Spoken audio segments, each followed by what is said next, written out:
This week in Hospitality Marketing Live show number 436. Happy holidays to everyone that has holidays around this time of year, whether it is Christmas, whether it is Hanukkah, whether it is Kwanzaa, whether it is Festivus for the rest of us. It is that time of year that we get to enjoy lots of things, but also from a marketing perspective, the predictability of what to focus on. Um, with this time of year, as we mentioned, as the shows have been building to this time of year, is that it is one of those sections of time in which we have definitive milestones in our marketing strategies. Holidays. For many people, depending upon the country of origin, and we are in 209 countries with our TV station and 39 countries with our podcast. And of course, we're simulcasted in gosh knows as many places on Facebook, LinkedIn, Twitter, YouTube, and X. This time of year has these milestones for us to market towards that give us focus as to our messaging, our communication, our modalities. All of us are in different stages of what we market. For instance, just recently when I talked about on the show last week, even there are properties that are opening up. So there's this whole grand opening, new opening in combination with the holidays, and mixing those messages together so that you are mindful of the time of year, but also focused on the purpose of your targeting, which is the fact that you are now open and you're soliciting awareness of that for people that are making purchase decisions. But we have a two-phase approach to the purchase decision. We have the current purchase decision, which is buying something now, using it now, consuming it now, in the month, for lack of a better term. And then we have the process of putting ourselves in front of people for purchases now that might be either for future tens because of opportunities and offers. We've already long since passed Black Fridays and Cyber Mondays and Green Mondays and all the rest. We are now in that magical phase of the home stretch. You have that as a self-fulfilling purchase. And then you have the purchases of gifts, things that are given because of this time of year, things that are purchased and acquired to give to other people. And this is where we begin to get into some divergence. We have our CRM, our databases of people that are familiar with our product and feel comfortable purchasing not only for themselves, but for potentially a gift to somebody that they know that would also appreciate it. And then we have those that are looking for gifts that may not be as familiar with our products, our hotels, our restaurants, but want to offer a gift that they feel that the gift that they're giving to that person would appreciate it. So, I mean, we buy gifts for friends of ours that have different culinary tastes and restaurants that they have preference to that we don't really have a direct preference to, but we know that they enjoy them. So that is a great gift to give them to enjoy. We're of that age now where giving tangible things that sit on shelves or occupy space is less of a focus and more on the, can I give an experience or can I give something that is appreciated as consumed, which goes to the homemade cookie thing that I'm trying to validate with my gifts. Anyways, it brings us to our topic today in a very roundabout way. Our topic today is a cute tongue-in-cheek. We're talking about DOOH, D-O-O-H, DOOH. And no, as my topic is, it's not about Homer Simpson. DOOH. It's about digital out-of-home advertising. I find it to be a sweet spot of opportunity for moderate and mid-sized businesses to take advantage of, in the caveat, and this goes back to and harkens to my old show co-host buddies, Stuart Butler, Edward St. Ange, Tim Peter, that would constantly remind me in my eagerness to try new things, as long as you're doing the basics first. That caveat comes with DOOH marketing, digital out-of-home marketing. You must first establish your basic criteria of marketing, your paid campaigns, your expansion of paid campaigns, Gmail campaigns, things like this that amplify the value of the engagement that the platform offers. Before you begin to look outside of those realms of solutions, which is what DOOH marketing represents, digital out of home. Now, why does it have to do with holidays? Because it's about presence of mind. I know it may sound like a Captain Obvious statement, but our perception is our reality in a large part. You want to talk about quantum mechanics, it goes a whole nother level of discussion for that. But the idea is we are shaped by what we think at the time that we're thinking it. I don't know if but in the idea of looking for gifts for family and friends. I'm keeping tabs of things. Matter of fact, there's softwares that you can exploit. Play things like Honey and Citibank and so forth. All of the credit card companies are offering value propositions of unique offers that they can solicit through their usage to the vendors that they created to. All of these benefits you're floating around, keeping track of things that you're interested in potentially buying, not just for yourself, but also for gifts, as we mentioned, to your friends. So we have this wonderful time of year where we have doubled down the amount of interest that we might have compared to other times of the year. We have self purchase and we have friend purchase or gift purchase. Now, we've talked over the years in the show, since we've been doing this now 10 years, into 10 years, um, that gift cards are a huge mainstay value to the existence of gifts that are portable, easy, shippable. Not saying less effort, but let's just say for the truth of it, it is. That you can do a thoughtful gift and still be a gift card. We know you love this cuisine. Here's a gift card to your favorite restaurant. We've incentivized those relationships by saying, well, if you buy this much in gift cards, we'll give you this much in credit. But the part, as we mentioned year on year, every time we talk about gift cards, is that we don't exploit the relationship that gift cards create for us, not just for the purchaser of the card, but the recipient of the card. We now have double the audience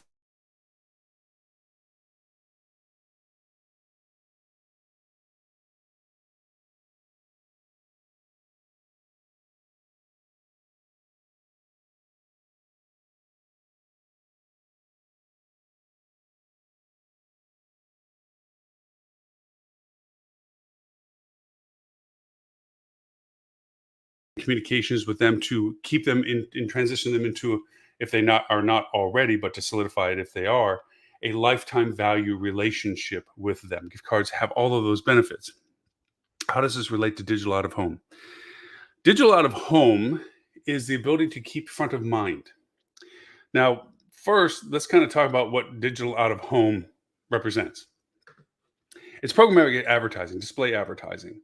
Um, It's the use of digital display screens like billboards, digital billboards, signage displays, elevator screens, doctors' offices that have TVs to keep you occupied while you wait for the doctor, medical facilities, I should say, legal services, any offices that have a reception waiting room.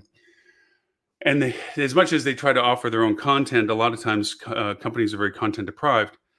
So they rely on outside sources to go over and provide services for them. There are a couple of them. Looped is one that I look at and use a lot, that provide a network continuity to it. They have perpetual content and programming based on what business is hiring them in. So think of bars. You have bars that have all these TV screen stuff. Unless there's a sports function going on, of course, sports coverage and everything else is one thing. But it's the residual entertainment stuff, the trivia stuff, the travel stuff, the home build stuff. In and mixed with that is a monetization model in which ads can be purchased and inserted into. That is an aspect of DOOH, digital out of home advertising. This ability to show up on a bar TV screen. Now you might be like, okay, why would I want to do that? Lots of reasons, not necessarily a bar, but let's just say, for instance, we're going to take that as a target. A lot of what we're talking about this time of year, as we just talked about this time of year, is the mindset of acquiring things and gifting things. And in both of those circumstances, you're looking out for options. You're looking for creative, thoughtful, insightful, not necessarily standard stuff. Not saying that I don't mean anything against Applebee's, maybe. But you're not just sending an Applebee's card, unless that's truly the restaurant of their choice and they just love the idea that they can get there. Some gift cards and some gifts are just out of convenience and not any sort of depth of thought. Sometimes you don't know enough about a person to be that thought and sensitive, and you need a gift that can relate to them. Well, you're out with friends, bars, screens going on, something mindless, quote, is in the back. Okay, maybe some, as in a lull in the conversation, you're paying attention to the TV because, hey, that's what they're there for. And up pops an ad for your hotel and whatever it is that you're offering. Now, if you're looking at DOOH as a direct channel, it's going to let you down. It has value. It has value as direct channel for certain types of business. For hospitality, particularly hotels, not really likely that somebody's going to look up, see the ad, and go on the computer on their phone right away and book a room. They might, however, scan your QR, throw it into their browser for something later to look at. They might, however, see it, go look for what you're talking about, and just leave it in your browser for a time when they have more focused time to look at it, saying, hey, that's not a bad idea. We can get grandma, grandpa, or our friends down. They can stay at that hotel. It's right around the corner, whatever. Which leads me to the targeting. Putting an ad out for your hotel in a generalized market is probably very, very much ineffective. You're really diluting any impact of it has for brand awareness, front of mind. These are the key elements to a DOOH marketing program. It has to be targeted on two major features: local brand awareness and or feeder market transition traffic. And what I mean is, and this goes back to a relatively old school way of looking at things, this time of year, the South, non-snowed, non-inclement weather, is advertising the bejeebers out of every place that is now persistently in winter, that has the snow, that has the ice, that has the degraded weather. Not for them necessarily to stay right now, because holiday's holiday, and they're going to be staying up there with holidays, and they're not going to travel, although some do. This is their key to come down, so to speak. But the idea of it is that this is when you see the signs on the side of the bus, or the bus wraps, of it's sunny and beautiful in Florida, and it's running around on a bus in Buffalo, New York. Because as we know, after the holidays, and I find it very funny, there's ads right now about from the NFL, and they talk about a snowy game in Buffalo at a game, and it shows somebody, not wearing a shirt, rooting in the stadium for the Buffalo Bills.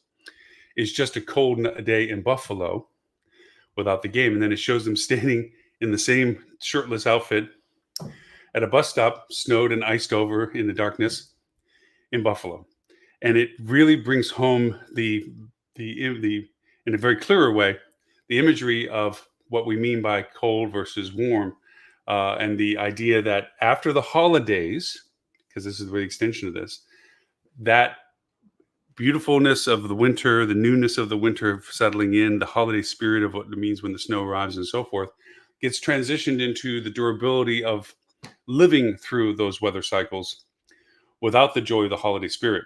So I find it very much fun that they are now making ads that really visually transition that it's all about mindset. If you're excited about what you're doing, holidays being in particular, compared to post holidays when it's just snowy weather, then you want to be maybe somewhere else that's more comfortable.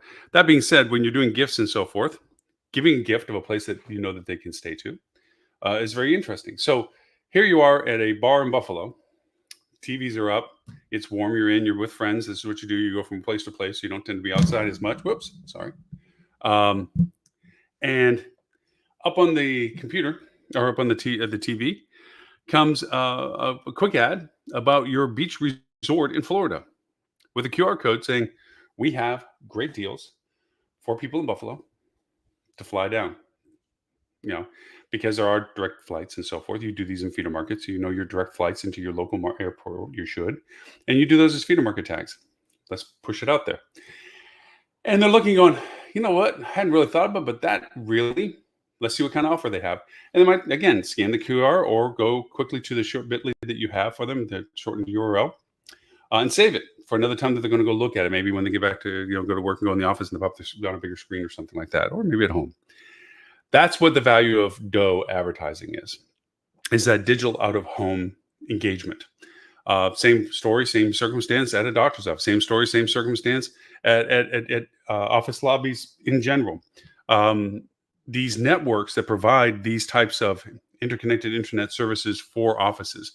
Your doctor, whoever it may be, isn't out running around doing videos and creating video shows to put on their screen. Now, there are industry-specific platforms that are tailor-made to industry types. There is medical networks, TV channels that are subscribed to by the doctor, that they're given the hardware or the facilities to connect to these medical networks.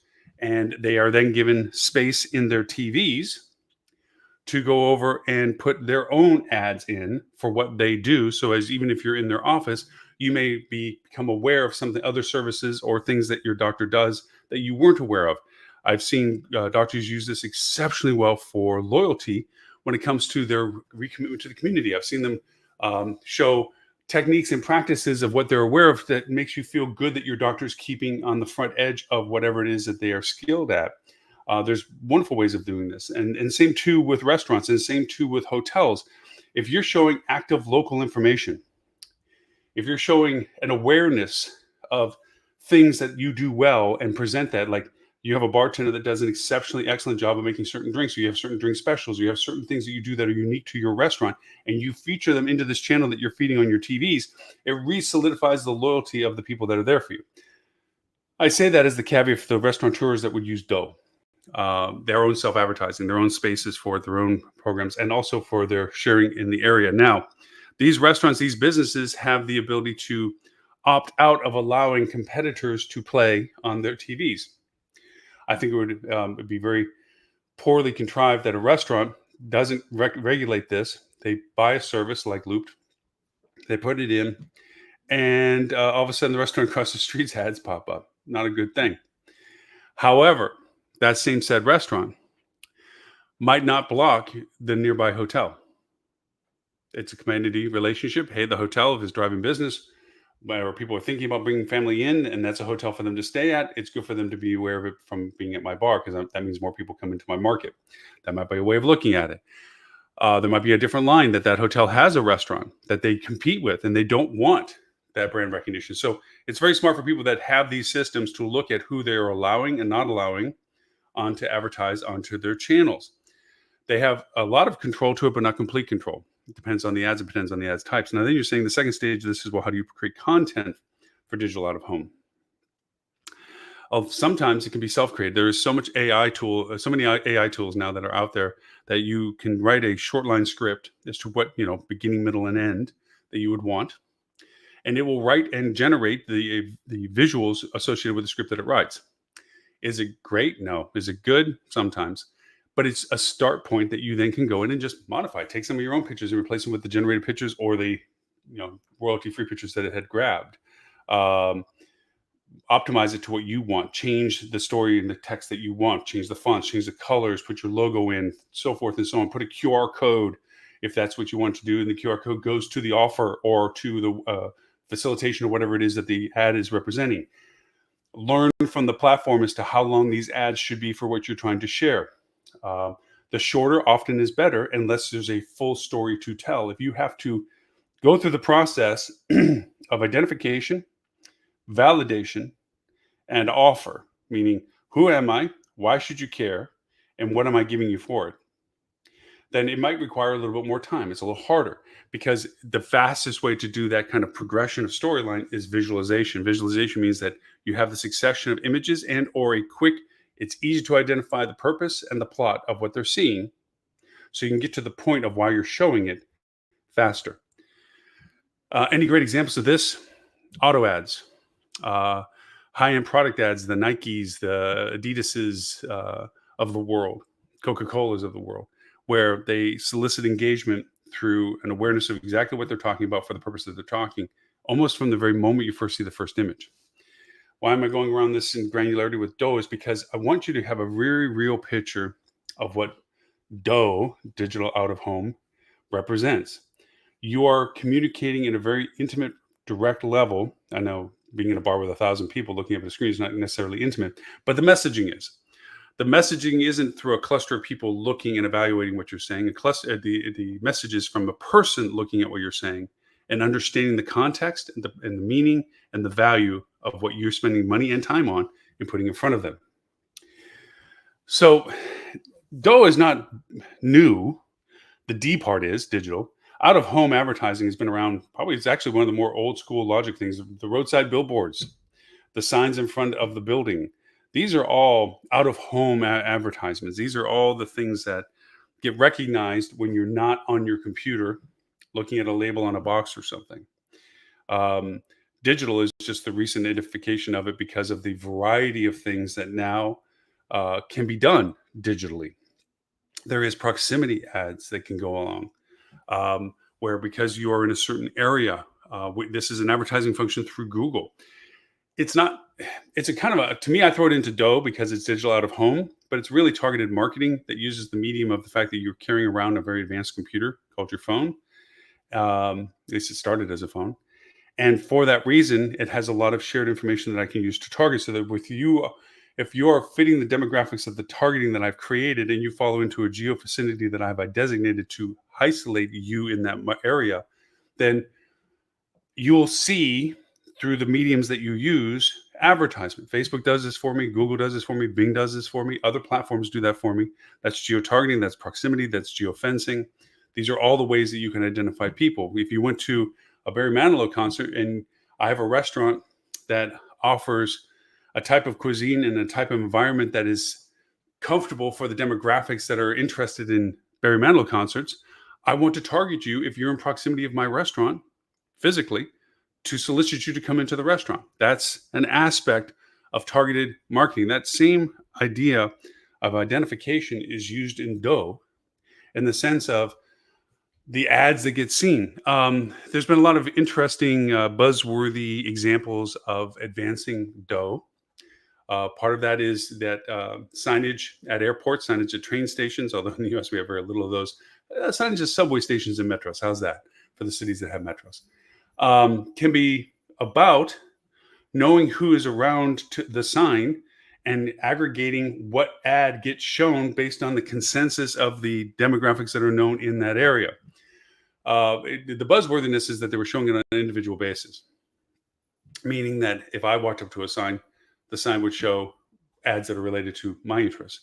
Kind of like if you're familiar with the movie The Minority Report, which is often cited as a good example of futuristic engagement targeting. When Tom Cruise's character walked into the store and he had the eyes of somebody else, the ads were all changing to whom they identified him as, thinking that he was she and wanted this information.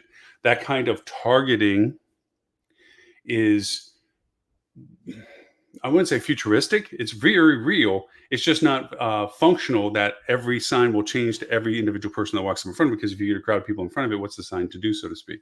But you can target good information on a sign because of the geographic reference to it, its location, if it's in a certain subway or in a certain subway system, then offers and information about it could be very much about the surrounding immediate area that sign is located in. And that goes back to my usages of DOOH. Again, also with the caveat. The caveat is don't approach DOOH, digital out-of-home advertising, as a first start. As I said, get your block and tackle correct. Get your ad campaigns correct. Get your SEO optimization correct. Get your CRM engagements persistent. Get your social media content relative and focused and progressive. Get your engagement marketing progressive. All the other things we talk about. This is an augmentation to it. This goes into the realm of talking about OTT, the over-the-top TV advertisement, CTV advertisement. This is in the same realm of DOOH, where you create ads specific to the medium that you're putting them on. OTT advertisement with that targeting capability. Now, it is more than likely that people watch TV on their smart TVs because of their connectivity to the internet than to a coax cable that goes to a coax modem that goes into a coax cable into the ground to connect. Now, they might still get their internet through that, but their TV is getting their content via the internet. Direct TV, the little satellite dishes that we had to squat over to the side of our homes all these years and so forth, are really nothing more than, it's more ironic to see one up still, that people still may or may not be using it. Not that they're not being used. That's just no longer the prominent way of getting that kind of content. Eventually, we're going to see more Starlink stuff, which means it's going to be hard to see it because there's such little antennas and so forth. But all of that's because of the internet connectivity, not because of just direct broadcasting content. It's not as if it's a tower broadcasting TV channels. We have that cut the cord mentality where people have an antenna to catch their TV locally, but it's connected via internet to their TV to produce. Places like platforms like Tableau and TiVo and so forth. Those things are all smart TVs that are related to OTT, but also related to DOOH.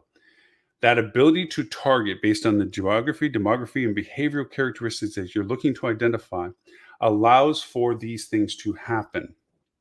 Now, we haven't talked about the Internet of Things as it relates to the data that your car has on you, or the fact of your appliances and so forth that are connected to the internet, your thermostats and your refrigerators and your washers and dryers and things that now talk to you and tell you when they need repairs, or talk to you when they need new filters or whatever. That data is also there, but it's harder to get to those because of the scale and the value that you have to buy into to use it. This is where, when I started the conversation about the dough advertising, that I feel there's a really unique sweet spot for hotels and restaurateurs. This is a lot of work for a large scale operation. If you look at the Nissans, the Toyota, the Lexuses, the Chevrolets, the really large companies. I'm just picking auto dealerships at this point, but other ones, AT&Ts and so forth. To for them to scale the value proposition of doing dough advertising, it's not worth it, because the individual fractioning of the filters that are necessary is too granular for them. They have a much larger value being able to speak to a much larger audience because of the grand scale of their brand recognition. So for that reason, the cost factor associated with dough is down because you don't have heavy hitter competitors. And I would include for our industry the TripAdvisors, the Expedias, the hotels.com. They aren't in this world either because they have such a large brand recognition now. They don't need to get to this level. So you can build very good targeted dough campaigns for a very affordable amount of money and get into a very reasonable audience size. Now, some realities of dough advertising. Again, as I mentioned early on to the conversation, as a direct channel, it'll disappoint you. There will be direct value. And it's certainly how you phrase the engagement with your dough advertising, whether it's a QR code that goes to a dedicated link or a dedicated offer code or whatever, or an offer code that's given that's unique just to the platform you're providing it on, the dough advertising. There will be a trackability to it. But the real value of dough is brand recognition, awareness, front of mind, and exposure. Going back to our conversation about the holiday times this time of year, where we have the benefit of doubling up on our advertising, the self-purchase and the gift purchase. You now have an amplification opportunity that if you keep in front of people as a suggestive idea of what you're offering as a value, whether it's a gift card to stay at your resort, a gift card for your restaurant, a value proposition to both, a proximity value of since you're in the area, you can come and redeem something and or come and enjoy something because you saw this ad. Whatever the value is that you're offering into an ad can amplify to the exposure of you other things. Like maybe the offer isn't what they want, but it solicited their interest in you to go look. And once they go in and look, they see other things that you're doing or just awareness about you and make a different decision other than the one that you were offering.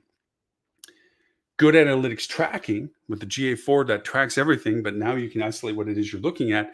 You can re-isolate that engagement that dough advertising creates for you and put it in more targeting in the realm of retargeting to isolate out and continue with the interest that was displayed based on the context of its interest that it provided. So in other words, if you offered a 2-for-1, but they didn't necessarily buy it, but they looked at your springtime rates and event-driven stuff in March, that segments them out into a new audience that then you can use to cultivate that particular interest, not because of what they went into the ad that was a 2-for-1 that you were throwing up on the dough advertisement, but because they engaged with your springtime event-driven content. They now have put themselves in a category of a retargeting related to that content. Keep in mind, you always leave doors out for that, in just in case you might have assumed wrong that was just a passing interest or a casual one or even an accidental click, perhaps. You always leave doors out so they're not pigeonholed into only being connected to you for that content. You always give general navigation for people to leave. That's a basic fundamental. But you now have this growth of awareness from doing things like dough. Okay. It also, and this is a part that I find that it doesn't always get accounted for in the value proposition of dough. In particular, the bar or the public environment engagements that dough represents, like bar TVs and stuff like this, is it creates kind of a conversation. So Group of us are around the bar and look up, and I see an ad for some hotel locally that I was unaware of. I'm looking, and one of my friends go, "Oh yeah, that place, yeah. My brother and sister stayed over there. They really liked it. It was really nice and clean. People were friendly." That social engagement that happens not from the one-on-one of the DOOH advertisement just speaking to me looking at it or seeing it, but a community engagement with it. By the same token, let's make no mistake of it. If your reviews are poor, your service quality is down, your fulfillment of your marketing to the actual value of what you provide for your operations is not there. The reverse will happen. Oh, that place, yeah, no. Unless they cleaned it up, it was a mess when my brother and sister were there. It can have a negative effect. So, as you expose yourself to general consumer interest, you have to fundamentally make sure that you're providing what you're saying you do, and that you are proactively working towards the things that fall short of that. It's a key component to any advertisement, because the only people that are going to buy for you are the people that buy from you once, only to learn the experience that they should have learned by reading your reviews that it wasn't what they expected. That's the only business you'll get off of new advertising if you're not holding up your service levels. Is the one-time person I didn't know it was that bad until I got there and it really was that bad. That's the key element. Operational fulfillment has to measure marketing message. Marketing message, all the basics. Everything you're doing to make sure you're in front of the right people that are interested in what you're doing, how you're doing it, for what you're doing it for, why the value is there. You have the double bang of holidays right now. And then if you have this opportunity, talk about getting in front of people based on the proximity of your property itself, front of mind, front of interest, and feeder markets, people that know that they come to your market or would be wanting to buy a gift for someone that they know that does. Just adding that, and we're talking a few $100s, can bring you in front of several tens of thousands of people. Yes, the conversion direct channel is very low, but now with new tracking capabilities, you will see in your attribution model, it feeds the awareness. That awareness breeds conversion. That's the value to it. So next week I want to tackle, and I don't normally announce next shows and so forth, but it'll be the show before Christmas and so forth, and it will still be valuable as to taking what we talk about next Friday and actually flipping a switch and turning it on that day, and that is audio ads. Same vein as DOOH. Do the other fundamental stuff first. This is an augmentation to that, but the targeting capability that audio ads have had and have gotten better at, and the ability to keep front of mind, similar to what we discussed today with DOOH, and the affordability of it, and the unique ability to target in it, makes it a fascinating value proposition for brand awareness, and also the same contribution of pursuit of interest. It's hard, okay, to convert somebody listening to you to convert directly. You'd have to be very concise and very specific. Something that they can remember long enough to do it. And of course, if they're caught driving or something, which is sometimes more of the audio than not, but if they're in a position they can go look and tap and type, great. If they're using a platform that like Spotify and iHeart and stuff, that there's actually a call to action button they can hit that will pop open whatever it is you want it to go to, all the better. If they don't, they won't have that option, but it has to be short and concise and easily rememberable. And it has to be poignant enough to be remembered. We'll talk all about that next week when we talk about audio ads. These are off of the traditional straight line marketing ideas. These are things that if you're doing all of the things you should be doing and you're being persistent, doesn't mean you have to be perfect before moving into something like this, but you have to be doing those things. Then you can talk about DOOH. Then you can talk about audio ads. Then you can talk about OTT ads and so forth and so on. Because it requires more finesse, same targeting, maybe sometimes even more granular, but it does mean better content creation for you as well.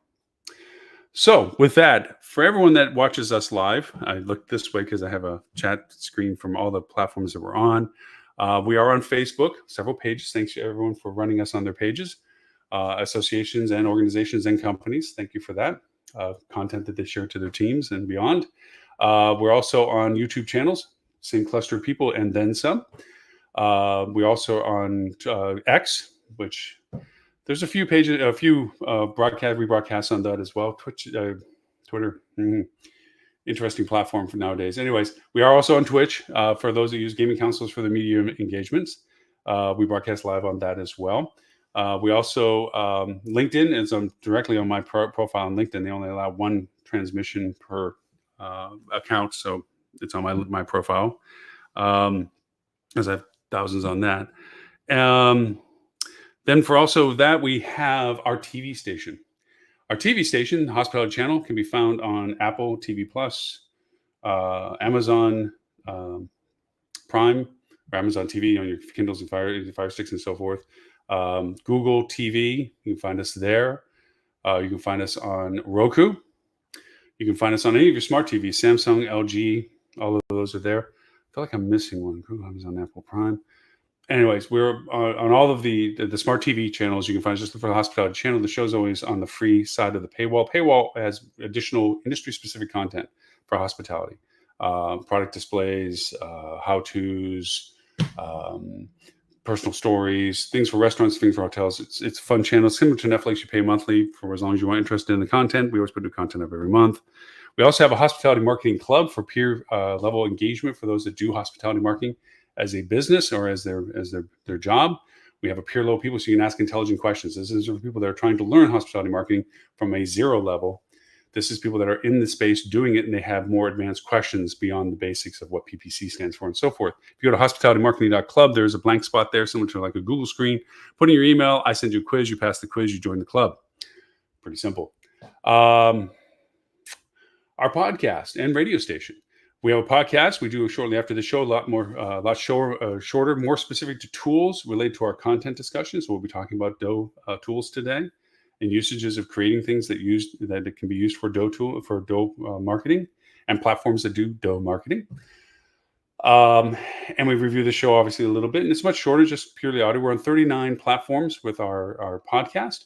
But we also broadcast in our marketing show on our radio station, hospitalityradio.com. Hospitality Radio is in multiple countries around the world, broadcast on 26 different international radio station platforms, networks, which is fun to say. But our radio station runs 24/7 on that as well. We have a marketing show that's every day between noon and 3. We play our marketing, then we have segmented reruns over the course of, depending upon the time shift, because we are global. That's the fun part. It's like there's times where it's prime time at 1 o'clock our mornings, but we have primetime shows for them as well that we try to keep rotated between revenue management, marketing, sales, meta search, operations, HR. We have shows for all of it. And a variety of other podcasts and so forth contribute to that, which is a lot of fun because it's not just me talking about all those different contexts. It's other people that are experts in their field talking about what they do for the different disciplines within hospitality. So hospitalityradio.com is our website presence of it. If you want to watch any of our live shows or podcasts in a Forever I Love Lucy rerun context, you can go to hospitalitychannel.tv. There they constantly play. We add the new shows. You can search by co-host, topic, or date of broadcast and go back and look for any of these things. If you want to look at our Hospitality TV, we also have it's our app. It's on Apple iOS. An Apple store and also in Google Play. Look for the Hospitality Channel. It's an app on both. You can watch our show there. And then, I don't think we're missing anything else. Oh, if you want to just look at our TV channel on the website, go to talktravel.tv. So I think I covered every place we are for all the reasons we are. It's a wonderful time of year that we get to go over and say that all these things are happening around us. It goes too fast. We hope that your holidays are happy, peaceful, good-natured, and that we can spread that over a longer period than just a few days around our holidays. So with that, my name is Lauren Gray. I thank you for the privilege of your time, and I look forward to talking to you all next week.